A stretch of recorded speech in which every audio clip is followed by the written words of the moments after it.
તો ભાઈ નમસ્કાર મિત્રો, ફરીવાર એક નવા વિડીયોમાં તમારું સ્વાગત છે। મિત્રો વાત કરીએ તો તમને બધા લોકોને ખબર છે કે 22 જાન્યુઆરી જે મિત્રો મહારેકોર્ડ બનવા જઈ રહ્યો છે। તેમાં મિત્રો વાત કરીએ તો હાલના ટાઈમમાં સૌથી મોટા સમાચાર આવી રહ્યા છે।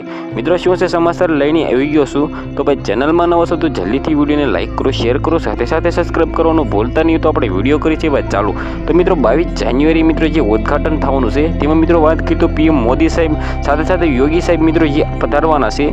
તેમાં સૌથી પહેલાં તો વાત કરીએ તો મિત્રો હાલના ટાઈમમાં સૌથી મોટા સમાચાર એ એવી રહ્યા છે કે બીજેપીના નેતાઓ જ મિત્રો એમ કીધું અયોધ્યાના મંદિરમાં આવવાના છે।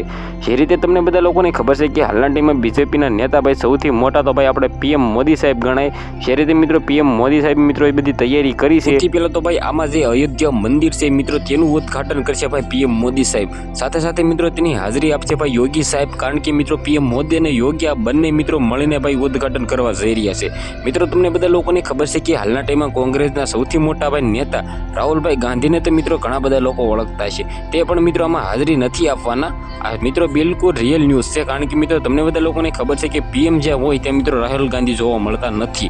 સાથે સાથે મિત્રો વાત કરીએ તો આમ આદમીના મિત્રો કેજરીવાલ સાહેબ છે, તે પણ મિત્રો આમાં હાજરી આપવાના નથી। અને મિત્રો સૌથી પહેલાં તો આપણે વાત કરીએ તો તમને બધા લોકોને ખબર છે કે મિત્રો ડેડિયાપાડામાં જે ઘટના બની હતી તેમાં મિત્રો સેતોભાઈ વસાવા પરંતુ હાલના ટાઈમમાં જેલમાં છે।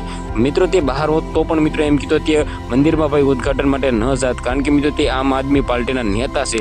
પરંતુ મિત્રો હાલના ટાઈમમાં સૌથી મોટા સમાચાર એ આવી રહ્યા છે કે 2024નું મિત્રો સૌથી પહેલો ફંક્શન સૌથી મોટું થવા જઈ રહ્યું છે। આની વિશે આપણે ઓલરેડી વિડીયો લાવવાના છે, તો ભાઈ ચેનલમાં નવો છો તો જલ્દીથી વિડીયોને લાઇક કરો, શેર કરો, સાથે સાથે ભાઈ એક સબસ્ક્રાઇબ કરવાનું તો ભૂલતા નહીં। તો આપણે એક નવા વિડીયોમાં મળી જશું। જય હિન્દ, જય ભારત।